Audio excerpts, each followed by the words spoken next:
आप लोगों के बीच अभी झारखंड के उभरता चमकता सितारा जयराम महतो जी के पार्टी से जेएल कैंप से केंद्रीय महासचिव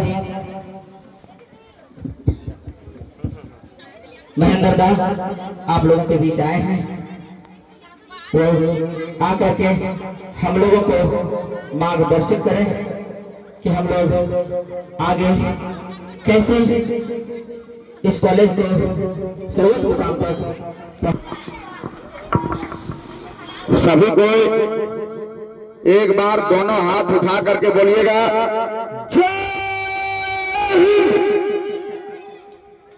ये जोर से बोलिए, अरे आवाज से बोलिए। हम लोग आज आजादी दिवस मना रहे हैं, इसलिए अपने आजादी को छिपाइए नहीं, इसलिए सभी को जोर से बोलिए जय हिंद। वंदे वंदे। आज रामानुजम डिग्री कॉलेज के प्रांगण में मंचासीन मुख्य अतिथि शिक्षक महोदय एवं दूर दराज से आए हुए माताएं बहनें एवं प्यारे प्यारे नन्हे मुन्ने बच्चे, सभी को मैं एक साथ हाथ जोड़ करके क्रांतिकारी जोहार करते हैं, नमस्कार करते हैं। मेरा नाम महेंद्र प्रसाद मंडल। हम इस बार आपका विधानसभा के बरकट्ठा विधानसभा के विधायक प्रत्याशी थे जयराम महतो पार्टी से, इसलिए राहुल सर आप लोगों को परिचय करवा रहे थे, आप लोग नहीं जान रहे थे, इसलिए हम बताने के काम किए। लेकिन आज स्वतंत्रता दिवस, आज हम लोग स्वतंत्रता दिवस मना रहे हैं। कहवा तो 79 मतलब 79वां, मतलब 78 साल पूरा हो गया। और पता नहीं वो 78 साल के पहले आपका देश, आपका भारत कहां गुलाम था। तो आपको जानना होगा, समझना होगा कि आज जो हम लोग आजादी दिवस मना रहे हैं, ये आजादी क्यों मना रहे हैं, क्यों 15 अगस्त का दिन चुना गया, किसके गुलाम में हम लोग थे। तो आप जाइएगा तो 200, 400, 500 साल पहले जाना पड़ेगा, पीछे जाना पड़ेगा। मतलब आपका देश में, आपका भारत में, आपके धरती पर, आपके माटी में यूरोपियन कंट्री, यूरोप के लोग, यूरोप के जो बहुत सारे देश लोग व्यापार करने के लिए आपके देश आया। कब? 1498 ईस्वी में। और 1498 ईस्वी में पुर्तगाल आया, 1600 ईस्वी में ईस्ट इंडिया कंपनी आया, 1602 में डच आया, 1616 में डेनिश आया, 1664 में फ्रांसीस आया और 1731 में स्वीडिश आया जो स्वीडन का था।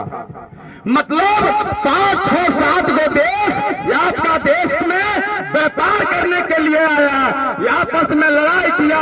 लड़ाई करने के बाद ईस्ट इंडिया कंपनी जो ब्रिटेन से आया था, वो ईस्ट इंडिया कंपनी आपके भारत में राज्य करने लगा, आपका खनिज संपदा को लूटने लगा, आपका हक अधिकार को मारने लगा। और यहाँ के लोग अपने आप को दबे कुचले लोग जैसे महसूस करने लगे, आपका हक अधिकार को मारने लगा। तब जाकर के बहुत सारे क्रांतिकार वीर सपूतों ने आया और आपका देश बचाने का काम किया। जिसके अधीन आप थे उससे छुटकारा आप लोग पाए। आप रामानुजम डिग्री कॉलेज में पढ़ते हैं, आप लोग डिग्री ले रहे हैं, आईए बीए पढ़ रहे हैं, तो आपको इतिहास का जानकारी होना चाहिए कि हम किसके गुलाम में थे। तो अंग्रेज के गुलाम में थे, तो अंग्रेज कौन था, कैसे आया था, उसको बारे में पढ़ना होगा, जानना होगा। तब आप आगे जाकर के अपना आजादी को आप समझ पाइएगा।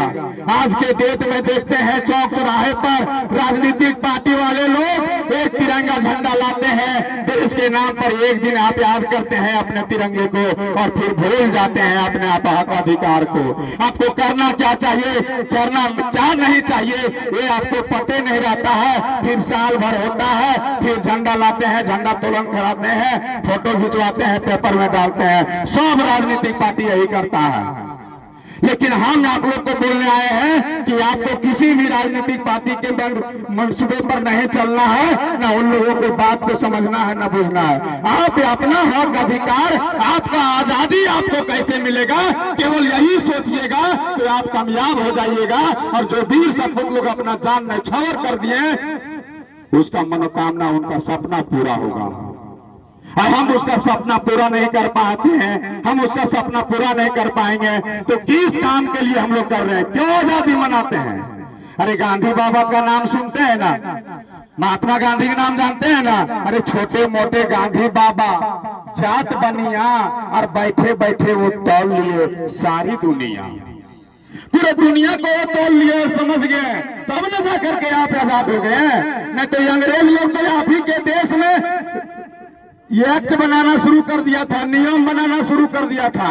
1773 में पहला एक्ट आया था, रेगुलेटिंग एक्ट, और पहला सुप्रीम कोर्ट भी बना जा करके कहा, कलकत्ता में, उसी समय 1773 में। और 1773 से नियम कानून बनाते बनाते बनाते वही नियम कानून के अनुसार आपको चलना फिरना है, तब जाकर के भारत के लोग, भारत के नागरिक नौजवान लोग जगा और बोला कि अगर सही नियम बनाओगे तो हम सपोर्ट करेंगे, और गलत नियम रहेगा जो हम लोगों के खिलाफ रहेगा तो हम विरोध करेंगे।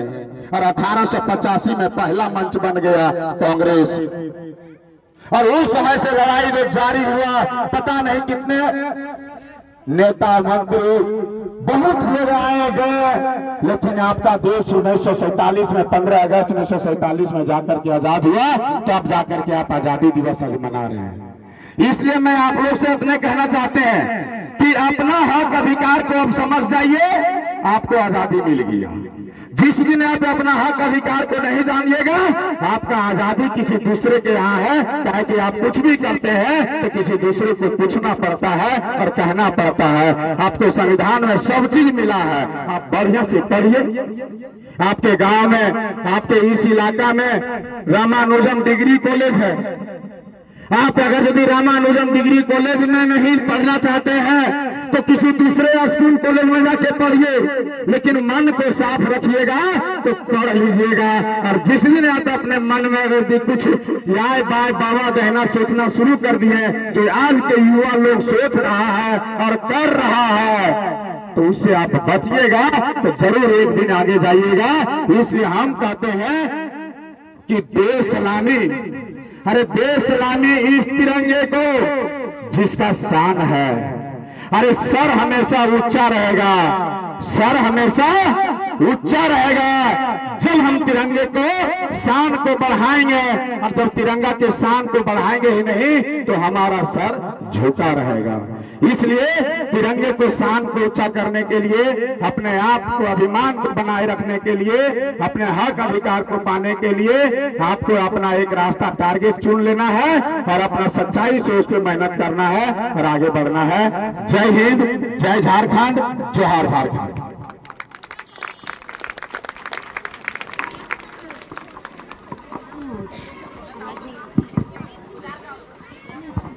जोरदार तालियां हो जाए एक बार इनके लिए, जिन्होंने अपनी सुंदर वाणी से हम लोगों को कितना कुछ बताया। बिल्कुल सही कहा इन्होंने कि हम सब अभी आज़ादी तो मना रहे हैं, बस आज का दिन चलो झंडा फहरा लिए, फोटो डाल लिए, स्टेटस में हो गया, लेकिन कल इस बात को भूल जाते हैं। कल मैं आप सबसे एक रिक्वेस्ट करूंगी कि ये जो झंडा आज हम फहराए हैं और छोटे छोटे बच्चों के हाथ में झंडा है, वो कभी गली मोहल्ले में ना फेंके, उन्हें अपने घर में रख ले। कल ऐसा देख करके बहुत ही ज़्यादा खराब लगता है कि हमारे गली मोहल्ले में ये झंडे फेंके मिलते हैं, जो ऐसा नहीं होना चाहिए। जो हमारे देश की शान है उसके साथ ऐसा कर रहे हैं अगर हम लोग, तो ये बहुत ही ज़्यादा बुरी बात है।